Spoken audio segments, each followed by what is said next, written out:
your tired and weary travelers. And old Chris gave out new names. But this ain't India, we are not Indians. To this day it's still the same. 1492, who found who? 1492, who found? All right, so it's October, what, 6th? Oh, yeah, October 6th. Welcome to Let's Talk Native on the LTN Radio Network. Who found who? I think a bunch of Native people found a lost guy looking for India or something like that. Hey, that's Murray Porter, and of course, 1492, who found who? We'll talk a little bit about the myths associated with Cristobal Colombo, or whatever you want to call him. But a couple of things. And I did an interview on the Capitol Press Room today, and I know you didn't get a chance to catch it. It actually only aired at 8:00 tonight here in Buffalo, but I posted the audio up, and I had our old friend Bob Batson on the program. Batson. Yeah, Bob Batson. Now Bob Batson is a guy that we've known for many years. He's been the opposition essentially for many years. I think he goes back to Hugh Carey administration. Yeah, he goes way back. And certainly he worked through much of the Mario Cuomo administration, but he also was involved in the Pataki administration. In fact, we could argue that one of his less stellar moments was when he told George Pataki, "Don't worry, when they say they're going to come to the Capitol and protest, there's only going to be a couple of hundred of them show." And I think we showed up with about 3,000 or 4,000 of us. There was a bunch. Yes. Yeah, and in fact, we talked to Bob after that, and he kind of said, "Yeah, you guys made me look bad." And I said, "Well, you should have asked." But anyway, so Bob has represented the state in kind of this relationship between Native people and the state for quite a few years. So when Susan Arbetter called me, she said that she'd like to do an interview before the quote unquote Columbus Day weekend, but would like to have a discussion. I don't think she wanted to kind of be the antagonist, I guess, with me, stating the state's narrative. She would rather had somebody else, who could have talked to the issue from an academia standpoint. And I said, hey, call Bob Batson. He teaches at the college, the law school at the Albany, Law College. And of course he's got all this history serving predominantly Democratic governors, but in Carey and Cuomo. But he did some work during the Pataki administration. So she did, and so Bob was in studio with her. I called in by telephone. I encourage you to take a look at it. I posted the audio from the Capitol Press Room, and I'll make sure that I'll repost the link in the comment section. Unless somebody else out there does this who's listening to this show. So by all means, give it a listen. Because the interesting thing is, I didn't talk to Bob Batson before we did the show. I mean, I just figured this is a guy who I think is thoughtful and would actually give his honest opinion. And if we did have a debate, it was going to be interesting to hear how he would have stood up to some of the reasoning and the logic that I wanted to present on the subject. Not just we talked a little bit about Columbus, but mostly about the gaming compact. Well, it turns out we didn't have much of a debate. He pretty much agreed with the position the Seneca Nation has taken and the one that I've advocated. But Susan starts off the conversation. She asks me, "So what's going on with arbitration? Has it started yet?" And I said, "No, it hasn't started." I said, and it hasn't started because the governor seems to be dragging his feet. And I explained this. He is actually trying to pitch doing the arbitration in New York City. And there's no reason in the world for arbitration to take place in New York City. No, it doesn't even make sense. The venue is, Right. is in Western New York. Seneca Nation is Western New York. For one thing, and everybody knows, and unless he's trying to nickel and dime you a little bit on this thing, everything in New York City is more expensive. If you got to send if you got to house your judge down there, if you got to house your own your own personnel who are going to be involved in some of the testimony, any of the witnesses you bring, if you got to put all those people up in New York City, that's 2 or 3 times. I mean, this is already kind of an expensive venture anyway, that you guys are, accommodating the governor for, and he's trying to, make it even more expensive and more inconvenient. And it's not like he's named his judge. So that's what I told Susan Arbetter. Says both. First off, he seems to be throwing a monkey wrench into the into getting into actual arbitration by throwing this artificial argument out there. She asked Bob Batson. She goes, "Well, what is your thoughts on doing this thing in New York City?" And Bob Batson says, "It doesn't make any sense whatsoever." No, it really doesn't. I mean, and I think it's important when people hear this interview that Bob Batson isn't our guy, and he's obviously not going to be the guy that Cuomo names as a judge in the tribunal either. Right. But this is the guy who served his dad faithfully, through much of Mario Cuomo's time in office, and he hasn't been on our side. Look, we've been respectful to each other over the years, and we've been able to have dialogue, and I think we've worked through some issues. But Bob's not our guy, and the fact that when flat out asked, why would the governor do this, he says, no, it doesn't make any sense. He says it would make more sense to do this thing in the rest of New York. Well, Bob was always viewed as, at least from the state side, as the Indian expert, and that's where he kind of came from it. But it came with a slant of trying to protect the state's interests and not really come to reality with the way things really were. Well, and of course, that's always the challenge. I mean, and frankly, the Seneca Nation is always facing that challenge, even with, a lot of the folks that they contract with, right. Lawyers and lobbyists and consultants. A lot of times, and you sitting on council, you have to question, when you're talking to somebody who says, I have access to the governor, does he turn around and say to the governor, I have access to the Senecas? So you wonder, who found who, as a reporter would say. Right. And again, I'm not saying that you're being, hoodwinked, but there is kind of, there's flip sides going on all the time, and I guess I always felt a little sympathy for Bob, though. He seemed to. Well, he's not an arrogant kind of, guy. No, he's not. So I mean, he seems like a humble guy who wasn't always in the best of positions, and our job wasn't to make his job easier either. That's true. That's true. So we didn't.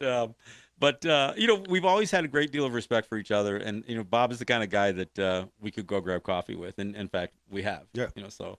But anyway, so this was an interesting interview. But Ross, I got to get back to that subject. I mean, is there any way of interpreting? I mean, considering all of the bluster that Andrew Cuomo threw out there about first making the threats and doing the insults and everything else, and then saying that he wanted to go to arbitration. And then even as the arbitration subject was approached, he seemed to always not quite follow the procedures. I mean, the notice of claim, for instance, right. Never. I mean, when you file a legal paper, you say what the paper is. It's a memorandum. It's a this. It's a that. You would put on that document that it's a notice of claim. Right. See attached our notice of claim. But though that language wasn't in, that was never done. That was never done in that manner, and that could be a point of contention. If we go forward with this. Well, so weeks after they sent a letter in July, he said, "Well, yeah, we sent our notice of claim," and so from what I gathered from you guys was that was your notice of claim, right? It wasn't put in an official format. Yeah, procedurally it was flawed. And the funny thing is, realize that this is arbitration. It's not the court of law, right? But you and I have had some experience in various courts. In fact, you were still involved in the appeal over the police attacking everybody in Onondaga in '97. We know how easy it is for a judge to say, no, you didn't follow, you didn't submit this evidence right, you didn't do this right, you didn't procedurally, and they find the smallest thing just to say, no, we're not going to accept this. And yet Cuomo and his bevy of lawyers know that they are conning the system. Sure. And so there's that part of it. Then of course and I've got the rules of the compact right here, and it talks about what the procedure is, and it says after the notice of claim, there's supposed to be a meeting within 14 days. To effect this, either party may provide written notice of claim to the other. Upon receipt of such written notice, which should say written notice, the parties shall meet within 14 days, shall negotiate in good faith, and shall attempt to reach a just and equitable solution satisfactory to both parties. Right. So he sends this letter, then claims it was a notice of claim, and as the claimant refuses to meet. So there's another procedure that he's there is another twist in there that they were, at least from the people that had briefed us, basically saying that he was trying to claim that the times that he backed out of meetings was his attempt to try to meet, and they try to throw it back on us. And I think Todd Gates, our president, has had to answer that in the press. Yeah, and I think he has answered it, pretty well. I mean, right. there's been, I mean, it's one thing if Todd said to the governor any step along the way, well, I'm sorry, I'm going to have to check my schedule. I can't make this date, this date, this date. It never even got to that point. For the most part, when the governor offered a date, Todd said, we'll make that work. Right. And in fact, in one occasion, you guys had a room all set up. You guys had to do security issues. You guys actually went through some expense to accommodate what was supposed to be this meeting with the governor. And the governor said, no, we're not meeting. Right. So there's that. And of course, then there's the notice of claim now, or the demand for arbitration. And this is the other thing that I mentioned on Susan Arbetter's show, the Capitol Press Room. I said his demand for arbitration failed to meet any of the standard. And it says, and here it is. This is arbitration notice. The notice for arbitration shall specify with particularity the nature of the dispute, the particular provision of the compact at issue, and the proposed relief sought by the party demanding arbitration. Okay, so he didn't cite any place in the compact that supports his claim. No, he didn't. And so it's kind of a vague thing, and of course they're trying to suggest, well, we're still giving them an exclusivity zone, so they have to pay. As long as we're saying we're giving them an exclusivity zone, they have to pay. Of course, that's not what the language says. But that's not what the reasoning for the stop payment was. It was the end of the 14 years. End of the 14 years. And again, even Bob Batson, he said, there could be some way that they could be trying to interpret that when the renewal, it goes back to the beginning of the compact, perhaps back to 18%. But again, there's no specific language in it. And so I kind of, debated him on that a little bit. But he's, Bob Batson basically says, no, and because we talked about the four corners doctrine of contract law, right. and he said, no, if it doesn't mention, you can't imply, you can't, deduce, language that's not there. Right. It's either there or it's not there. So here's a college law professor who has worked for this governor's dad, who has some experience, even with gaming compacts, not necessarily Pataki's, but he was involved in the governor negotiating the one with, maybe perhaps Oneida, but also with Aquasasne. Yeah. And he looks at this thing and says, no, I mean, he says, look, it's not real clear, and it's not the best crafted document in the world, he said, but and maybe intentionally. He said, but no, I think the Senecas are right on this. So right. So this is a guy who isn't our guy, who's basically saying, no, the Senecas are right. And the crazy part is, there are people, especially in Niagara Falls, and I'm not just talking about Paul Deister. I've been going back and forth on Facebook with a few people up in Niagara Falls who keep insisting that, well, there's, it's implied. And I said, no, you can't go by implication here. And of course, a lot of this starts at the premise that that they held that folks in Niagara Falls, folks in Albany, and others, and I won't say the vast majority. I think the majority of people see things our way, but there is a fairly large contingency of people contingents of people who think we just owe them, that we just owe the state. Right. And in fact, they treat the idea that the state allowed you to do gaming, which isn't really what they did, but that the state's allowance for gaming is something that you owe them for, which is obviously it's legally wrong. I mean, that's and I go through this all the time, and I even brought this up when I was in Washington with the National Indian Gaming Association. I said, look, gaming is not legal because of IGRA, the Indian Gaming Regulatory Act, or a Supreme Court ruling in in the Cabazon case.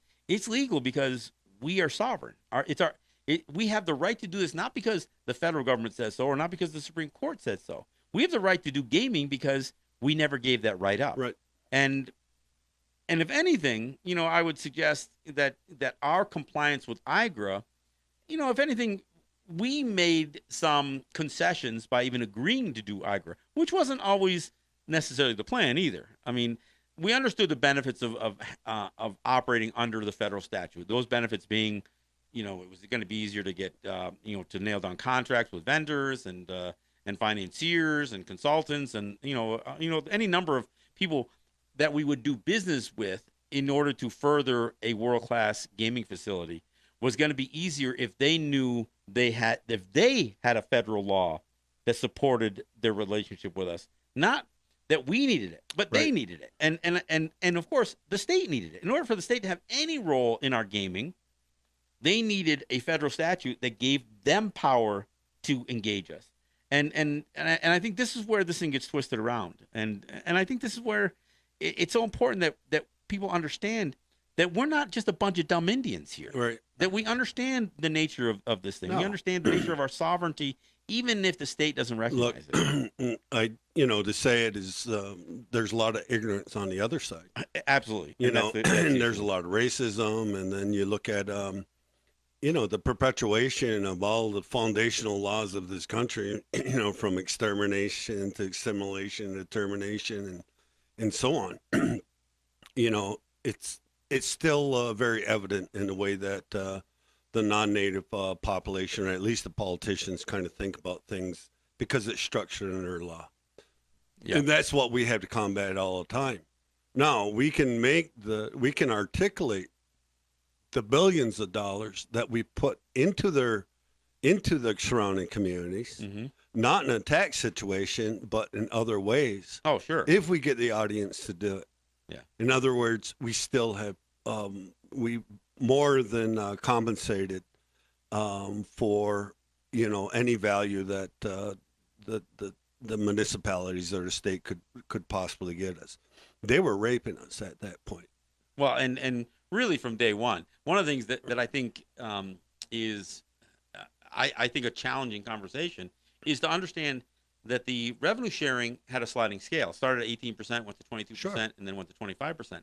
And you've got to, understanding whatever the rationale was when they entered that bargain, as Cuomo calls it. I think it was exactly the way you said. It was the only way to make vendors, non-native vendors, comfortable with. Well, that I understand with the compact, but right. in terms of a sliding scale, you would assume that with the sliding scale going from 18 ultimately to 25%, that the value of what the state was providing right. was going to have an increased value over that period of time, You're which right. it absolutely did not do. Well, and those are some of the things we really got to look at. When I looked at it long ago, back in 2002 and before that, was exactly that. Is that what kind of work they're going to throw into this? Yeah, how are they going to keep? And as it escalates, how is that going to play out? How are they going to justify? Yeah, how are they going to justify the value that they're being paid for? Sure. And especially knowing that they were filling racetracks with slot machines, that they were looking at gaming, and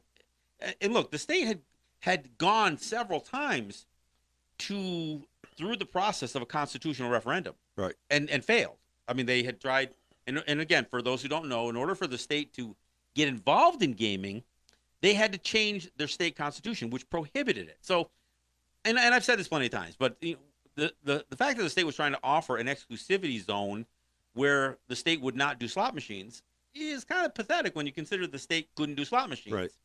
But every step along the way, and this goes back to the Pataki administration, there were attempts to change the state constitution, and to do so, what you had to do was 2 successive legislatures had to pass a legislative change to the Constitution, right. authorizing Class 3 gaming. And then after 2 successive legislatures, that would take 2 years. Then on the next election ballot, it would have to go to public referendum. So it's a 3-year process to just do it. And the state failed every time. And the only reason and I want to get this out though, okay. The only reason they were successful in 2013 for doing it is because they kept telling the public, oh, look, we're already involved in gaming. Right. We're doing native gaming. We're working with the Senecas. We have gaming parlors in our racetracks. We're already involved in gaming. So they actually leveraged native gaming predominantly as their excuse for convincing their electorate, after they finally did pass through 2 successive legislatures, to authorize a change in their constitution. So that's even, to me, a certain exploitation on native gaming. And that was another avenue that we start second guessing, okay, what is the worth? Every point that you made, we start looking, okay, that worth is diminishing.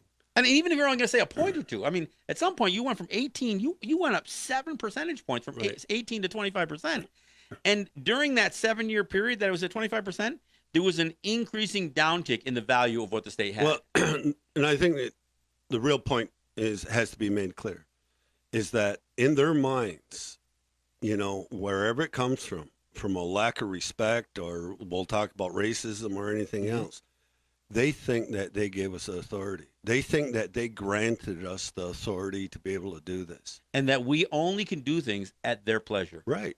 And that is not the case. Right. And the people that you're getting pushback, that's the way they think. They honestly think that we serve at the pleasure of the governor or the mayor or whatever. They really think that we are beneath them. And again, the whole idea that we could actually stand up to them, that's something that is very, very uncomfortable for them. Sure. And whether you're a city councilman in Niagara Falls, or a state legislator, or whether you're the governor. This is how dare they? How dare they? How dare they? How dare they think that they could operate a gaming facility in our city and not pay?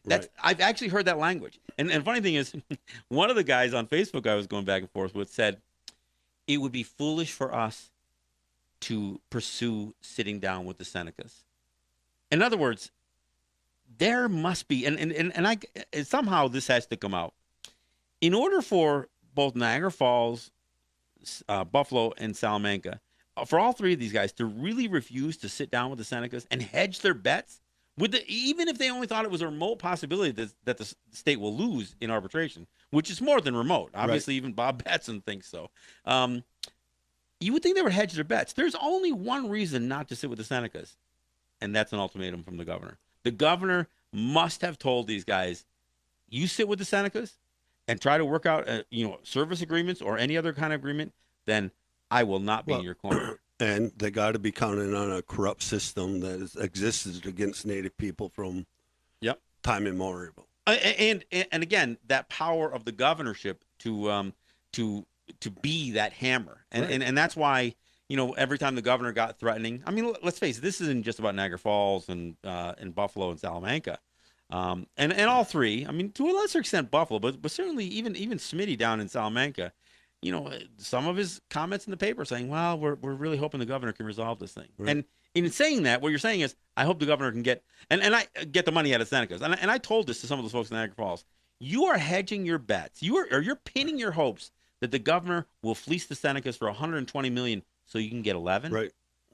I mean, that's the long and the short. But here's the other thing, is that regardless, if we stop paying, if we never paid another cent to the state and to the municipalities that come this way, we're still pouring a lot of dollars into those communities. Nobody look at it. Nobody look at it through the paychecks. Nobody, there's a tremendous amount of donations, contract people coming in and stuff like that. I saw the sponsorship for concerts and sporting events, sporting teams. Right. I mean, you've actually helped the Pagulas out considerably with what you've done for the Sabres and the Bulls and that kind of stuff. But if we weren't Native and they didn't think that they had the authority to kind of just run corruption over us, they'd be kissing our rear ends. Yep. Absolutely. Why? Because those are the packages that they give to everybody else. And we're doing it without their dollars. And instead of saying, look, these guys are going to step beyond, in anything that they do in this community, they're providing jobs. They're, again, and high-paying jobs too, not the minimum wage stuff. I mean, the jobs that are being created by, and the Seneca Nation has to be, if not the largest employer in Western New York, certainly one of them. Right. And when you consider the salaries and the wages, it is one of the best employers in Western New York. And of course, beyond the employment, you guys have over $100 million worth of vendor contracts that are creating employment for other companies, Right. not just your own. I mean, Local economy. We're doing a great deal to spur local economy, and nobody's giving us credit for that. no. You know, because they want to talk around it. They want to talk around this, what they think is a tax that it's owed. And They owe us. They owe right, us. They owe us. That's what they keep And saying. it's Yep. like, No, and and so you also realize that this is going a little bit beyond just their hope that the governor's gonna, prevail in this, in this debate and, get the 25%. Although, again, we'll talk about that a little bit more. But they're hoping that the governor's going to prevail. So they get their 25% of the 25%. And they're doing so in such a way that they're actually, and I think this is really important. It's October. We just kind of went through the primary season. Now we're heading into the election season. And it is so clear that there are people running, specifically in Niagara Falls, or perhaps more specifically in Niagara Falls than anywhere.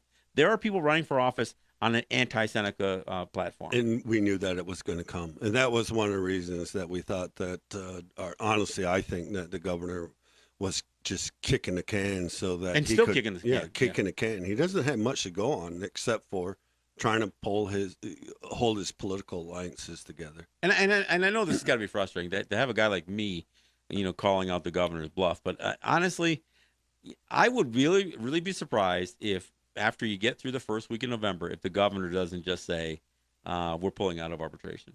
I mean, because really this thing could go very, very quickly.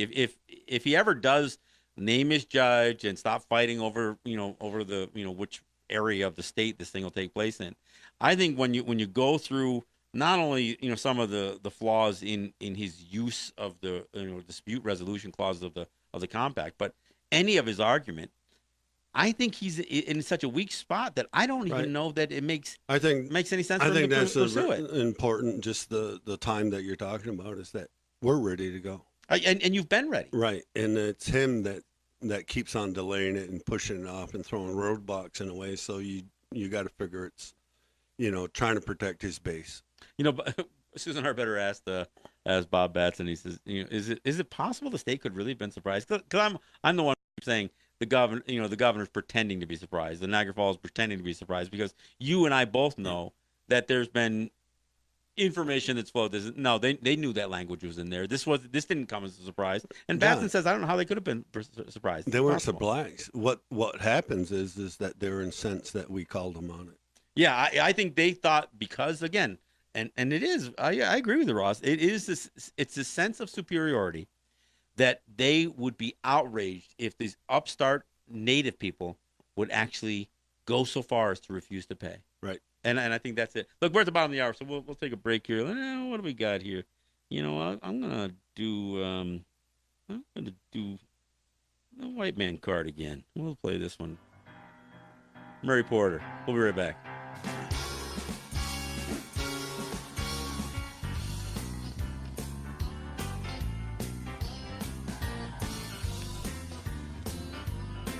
I was trying to cross the border to the good old USA.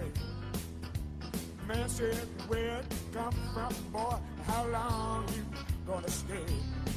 I said, I'm from the Six Nations and the Reserve. Don't know when I'm coming back. He said, I'll have to see your Indian cop. I said, why don't you tell me, Jack? Where's your white man's car? Prove to me that you ain't black. Where's your white man's car? Yes, sir, please get off my back. I don't have no bow and arrow. That don't mean I wanna attack.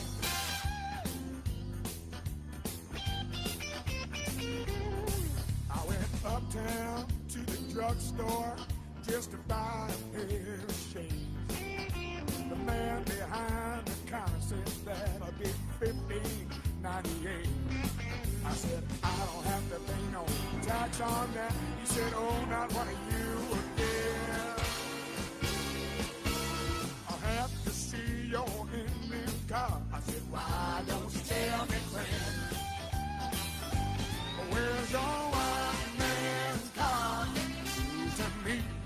you ain't black. Where's your white man card? Yes, sir, please get off my back. I don't have no boy later on, but that don't mean I wanna tie. Come on.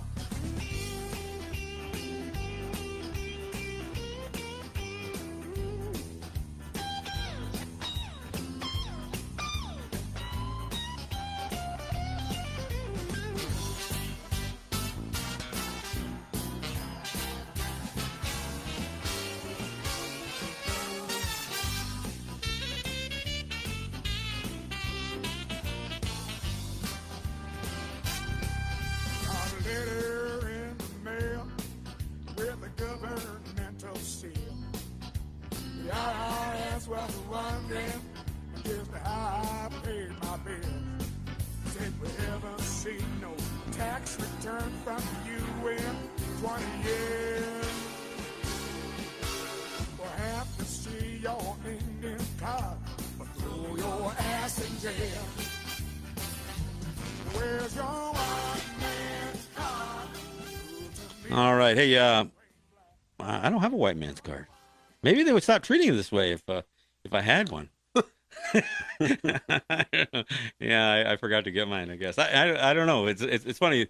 They don't have those. It's like if you're native. Actually, even black people don't have to have a card that says they're black. But native people have to have one as far as they're concerned. I mean, and you cross that border, for years and years, that was always the issue. Where's your Indian card?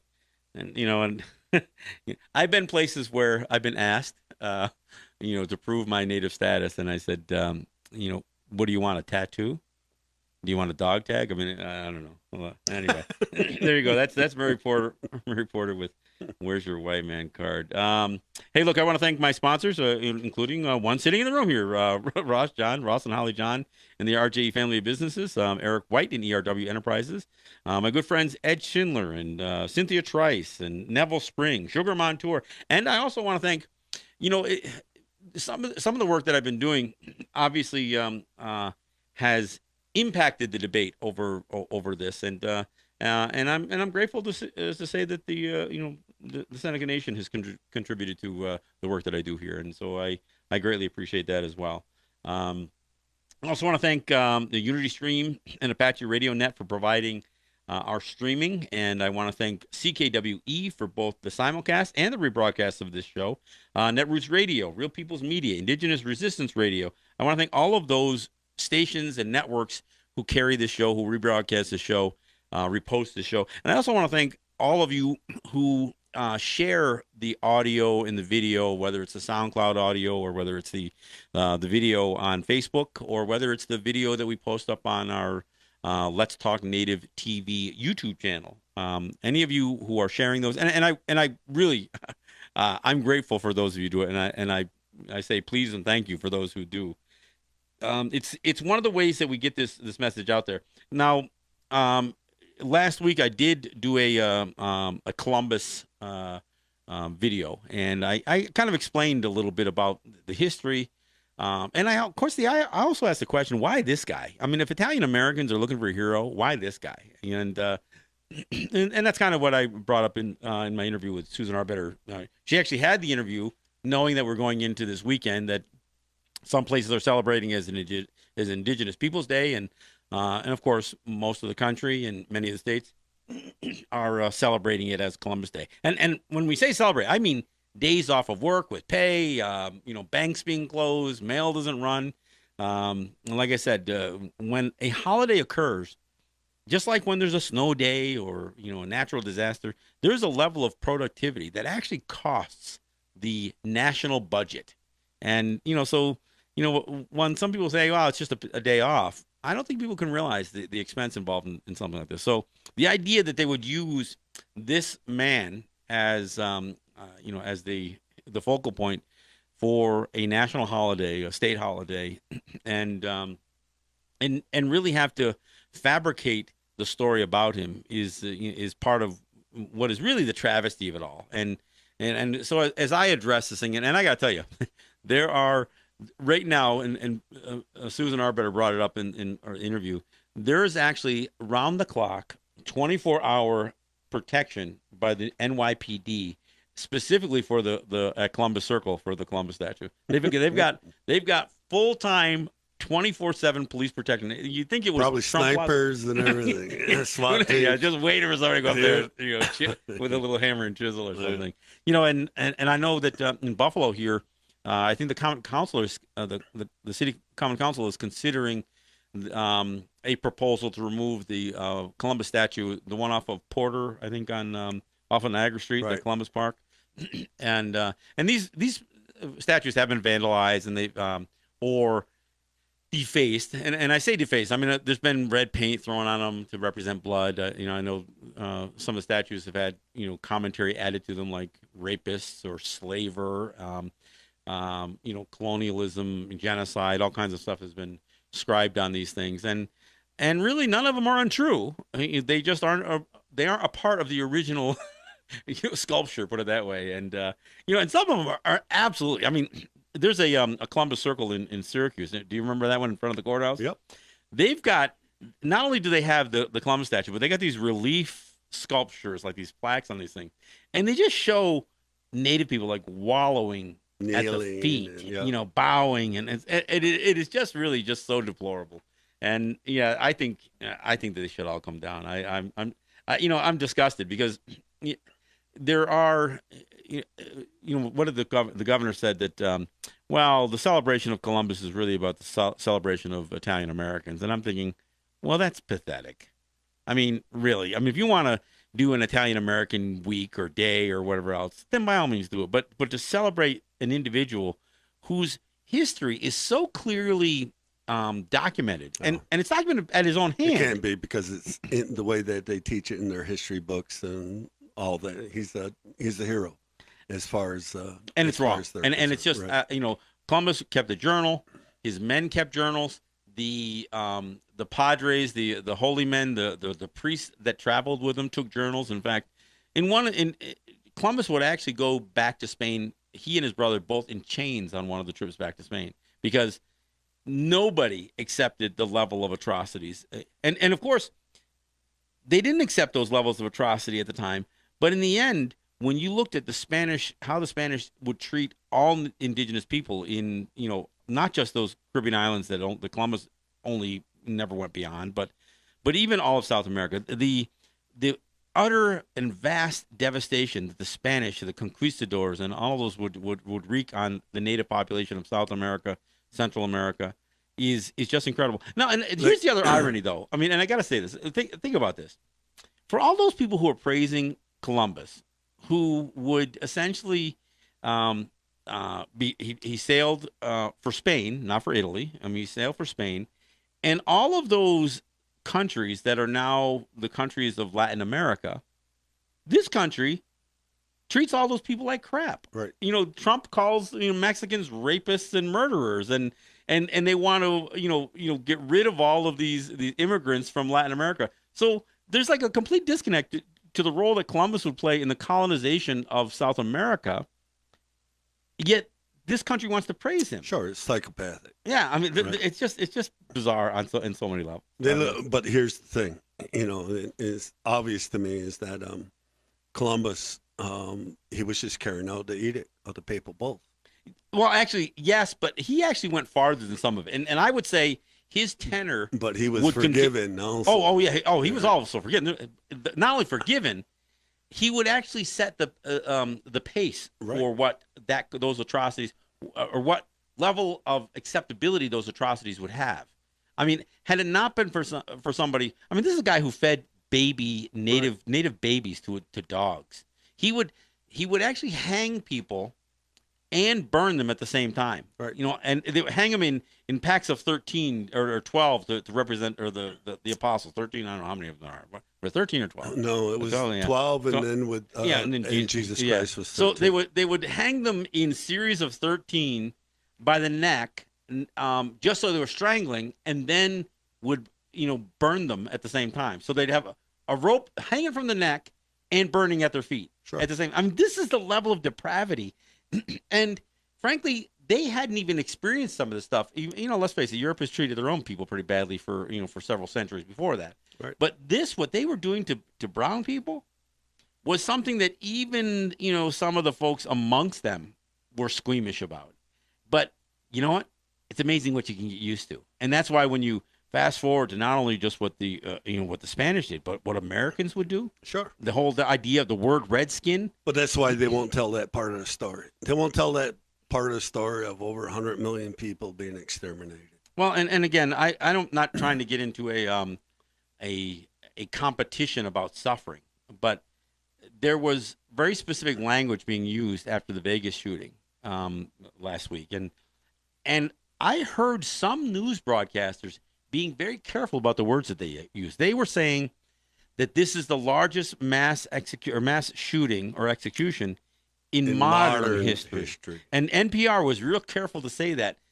And when they were asked about it, they almost didn't want to explain why they were using that language. And of course, I picked up on it. Yeah, and there was a reason they had to use that language, because if you consider Sand Creek Massacre, if you consider, the lynchings of black men, if you consider Wounded Knee, if you consider all of the executions that took place, not just 38 in Dakotas and Mankato, but the massive amount of death that was wreaked upon Native people and black people, it actually would make what took place in Vegas pale by comparison. What makes Vegas so atrocious and just so devastating is that it's last week. It's not 200 years ago and here's the thing. And it wasn't legislated or given by the church. Well, or the federal government. Right. So it wasn't a governmental act. It was, again, every time it's a white guy, they say, oh, it was a disturbed lone wolf. They won't call it terrorism. They won't call it all these other things. But the other thing is that they do, when white people die, they always say, let's never forget this. Right. But anytime Native people talk up or black people talk about atrocities, they say, when are you guys going to get over that? You guys got to stop bringing that up. I mean, don't play the race card. They say never forget 9/11, never forget Boston Marathon, never forget now Las Vegas. But you Native people, you people of color, you guys just forget. You guys just forget. And because we forgot. Yeah, and what they don't realize is that we have very, very long memories. So when something happens today, we oftentimes have something triggered, even in that almost, genetic memory of ours that says we've been here before. Right. And what's happening to you happened to us. Right. And we don't condone it. No, we don't condone. Nor do we gloat or get any satisfaction out of misery. Right. I mean, and I don't want to.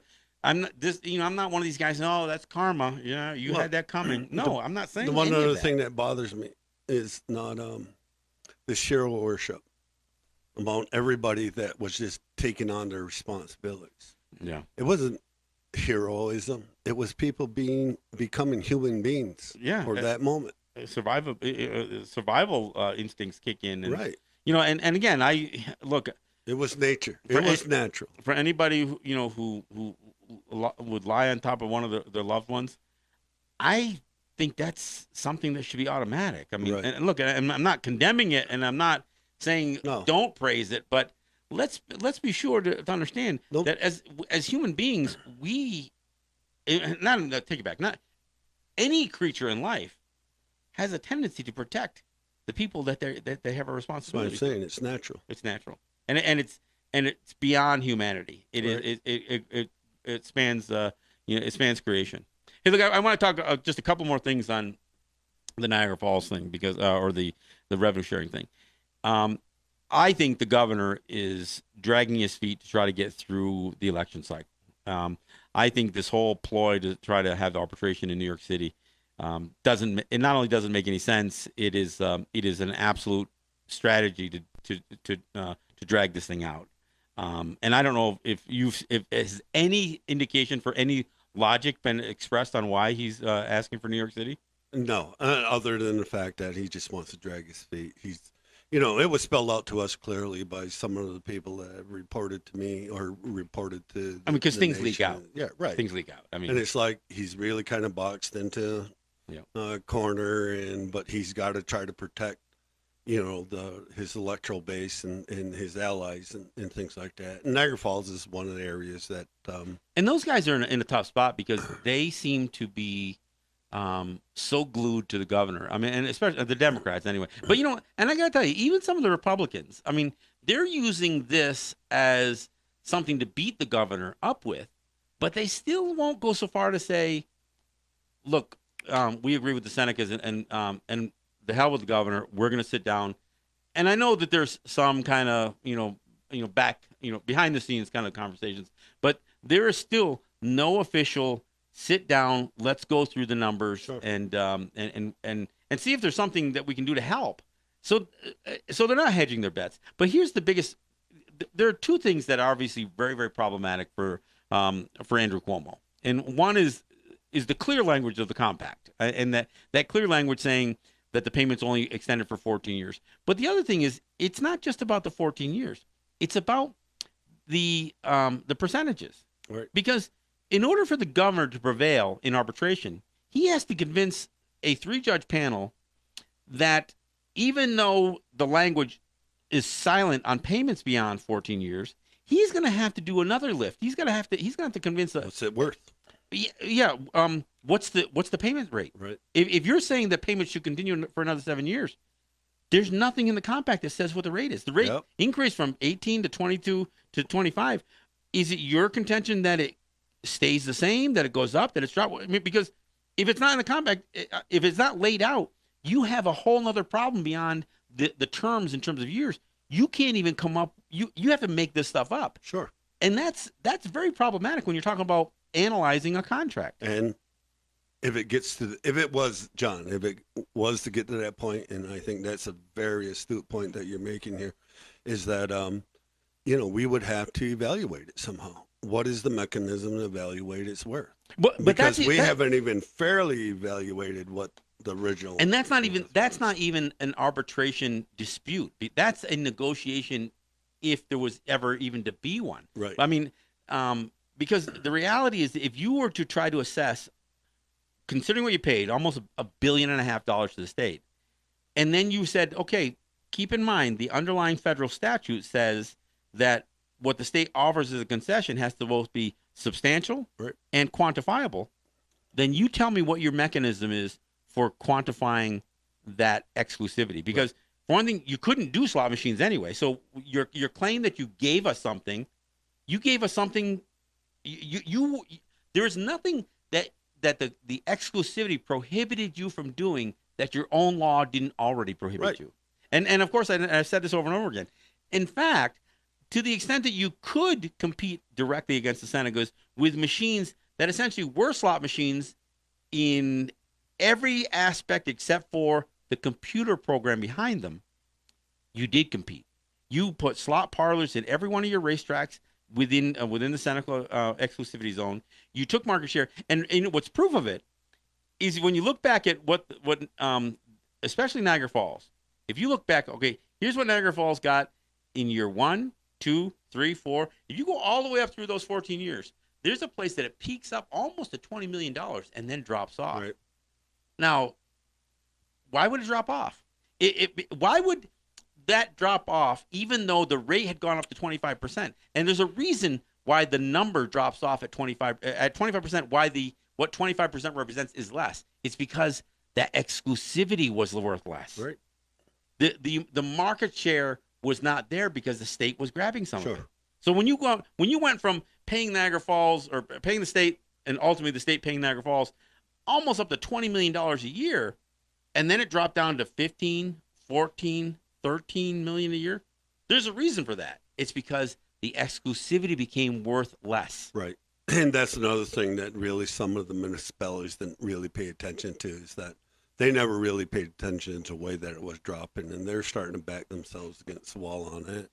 I mean, right now, you see where they put their budgets at, and now they're forced to really kind of look at it. Yeah. And, I mean, a $92 million budget is what Deister's budget was that he put together. And, and the funny thing is, and I mentioned this when you were on last, that he didn't book, he was hoping against hope that at least $1 million or $11 million to $12 million would come in. And so That's what he wanted to list in his budget as revenue, as expected revenue, anticipated revenue. But Tom DiNapoli, the state comptroller, said, no, I've been telling you for years, stop treating gaming revenue as anticipated revenue. You can't book it as that because that's not what it is. By definition, it's not. You're treating it like tax revenue. Right. And frankly, the law prohibits it from being tax revenue. Exactly. So what the governor, or what Paul Deister did, was he booked it as a bill that they expected to be paid. So he's actually treating it, in many ways, this is even, kind of more insulting or more presumptuous to say, all right, we're not going to treat it as revenue, we're going to treat it as a bill that the Senecas owe us. Literally saying the Senecas owe an 11, unless he's saying the state owes it, but however, they've got it booked as an $11 million bill. Well, he's going to be very disappointed, I'm afraid. Well, and this kind of gets back to, really where some of the other folks beyond Paul Deister stand in Niagara Falls. At some point, you got to question, when are you guys going to realize you've been played by this governor? When are you going to realize that the governor never was really in your corner? And especially if he did tell you, Paul Deister, and you, the city council, you meet with the Senecas and I'm out. If he actually gave you that ultimatum, then how do you not question the ethics of that? Right. I mean, because I keep getting back to that same place. It seems to me that both all three, Salamanca, Buffalo, and Niagara Falls, they should at very least have hedged their bets. And when I say that, they should at very least have said, look, the governor may not prevail in this arbitration thing, even if he ever goes to arbitration. We should actually cut whatever deal we can. Right. How do the mayors in the cities reconcile the fact that the governor's been lying to them? Unless they know. Then if they know, they're lying to their constituents. Well, and that's kind of where we address. And again, I encourage people to look for that my interview with Susan Arbetter and Bob Batson on the Capitol Press Room. But it really came down to really some of the debate was, is it possible the state really could have been surprised by this? I mean, and even Bob Batson, who again knows the state pretty well, said, no, there's no way that they should have been surprised by this. Right. At best, they could have hoped that the Senecas just would have kept paying. Right. And that's really where that whole condescending view that let's just hope the Senecas don't try to get smart with us here. Right. And but how many ways do we got to pay? Yeah. When we really look at it, and and this is me personally, not speaking, as a counselor or anything. As a pissed off Seneca. Yeah, as a pissed off Seneca is that why do we need to talk to the mayors and the city councils? We throw a lot of money into the communities, like I said earlier, without having to deal with them, just by us being there, and we will continue to do that. And I would rather us look at partnerships and people that we can work with that is actually going to expand the tourism, manufacturing, those things in these regions. Those kind of things we can get committed towards. Putting those dollars that get swallowed up into, administrative coffers and things like that, budgets, and really go into things that these guys were supposed to do themselves, is build up our economy. I don't think they can do it. I think that they need to just step aside and let us deal with whoever we need to deal with in order to make that happen. Well, and there is something else here, and I kind of address this with some of the folks I've been debating on Facebook and on some of these comment forums. Look, you're supporting the governor fleecing the Senecas to the tune of $120 million. That's what the governor wanted to put in his budget. Maybe he did, I don't know. But, the governor is saying that the Senecas have to pay $120 million. And so when I hear Niagara Falls or, Deister or Smitty or Byron Brown, any of these guys suggesting that they hope the governor has success in settling this dispute, what they're really saying is they hope that the governor is successful in getting that money out of the Senecas. And here's the problem with that. For one thing, you're hoping the state gets $120 million so you can get 11 or you can get 6 or you can get 5. But at the end of the day, basic economics 101. That is $100 million leaving the region. That's it, John. It's You hit it right on the it's head. gone. I mean, that's money coming out of Niagara Falls, out of Buffalo, and out of Salamanca. That's the point I'm trying to make also, is that these guys are trying to shoot themselves in the foot. They're trying to pave the way for money to leave the region. Why don't they, in the next 7 years, allow us to invest $1 billion into the local community? Which is exactly what happened. Where does the Seneca Nation, where do the Seneca people, where do the Seneca vendors, where do the Seneca employees, where do they spend their money? Right. They spend it right here in Western New York. The only money that from Seneca Gaming that has not been spent in this area is the $100 million to almost $200 million in its heyday. Almost $200 million a year was going to Albany. Right. That was gone. That was taken out of the region. So when I hear, one of these city councilmen or a mayor or whatever else saying, well, I hope the governor prevails. You hope the governor prevails in sucking $100 million out of this region a year? And that's what they're saying. And that's what they're not getting. They don't understand the fact that they're so tied to their system of accounting and taxation that they really don't see the value of having a sovereign, in this region.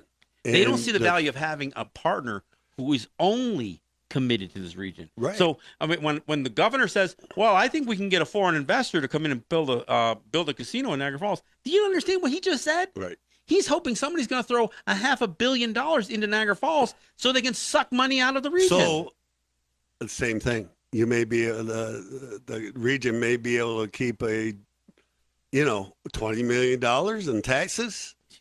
But yet the rest of it's going to go overseas or it's going to go someplace else. And whatever Canadian tourists come in, that doesn't hit your coffers. That's how their votes come to them, is through that tax system and what they can hand out and those kinds of things. And they really don't understand. Yeah. We're hoping that sooner or later we can get an audience that can really understand the value of us being here. Yeah. No, I agree. I agree. Well, again, Ross, I want to thank you for joining me. I mean, these are the hard conversations that, frankly, and I don't, put it on, Todd or the PR folks from the Seneca Nation to be able to really communicate all of this. But this is the stuff that I'm doing in public media, on network media. I mean, the social media platforms. This is what I'm talking about when I get out there, because I think I can have a better conversation, because I'm not trying to sell a soundbite. It's right. One of the great things about having control. You're not trying to stay in a constitution or some kind. You're able to freely talk about issues. But again, great conversation here, and I hope some people really think about what we have just said here, because this is what is being missed by every political, actually on both sides of the aisle. Right. But again, I got to tell you, and you're Seneca and you sit on council. I just don't know how you embrace the very people who are campaigning, running, and advocating for you, the Seneca Nation, to lose to the governor in this battle. I'd prefer not to talk to them. Our thing was, we gave them their chance, as far as I'm concerned. I don't know how that'll roll out. That's just my personal opinion. Well, and again, I agree with you that there's many other ways to have a conversation that benefits the people in this area without necessarily having to do something that benefits some of these politicians that have made bad choices. Sure, and will continue to make bad choices. And will continue to make bad choices. All right, hey, thanks a lot for joining me. Hey, I am not. I'll be back here on Monday. We'll do a special Columbus Day thing. Maybe we'll beat that horse a little bit. I got a couple of things going on Monday as well. And, maybe I'll make the rounds a little bit. I think there's some events happening. Maybe I'll make an appearance at some of them or whatever. But I won't be in New York next week, so I'll be around all week. Maybe we'll cut a couple of videos or something like that. Jake and I will work on some stuff. So again, thank Jake for coming in and manning the cameras for our Facebook video and for our YouTube video. And we again, check out the Columbus video that we put together last week. It's on my group pages. Check out the interview on the Capitol Press Room, and by all means, feel free to share these videos with people so it gets around. Ross, I want to thank you for coming in, and thank you for your support. Yep, no problem, man. All right, we'll see you guys soon.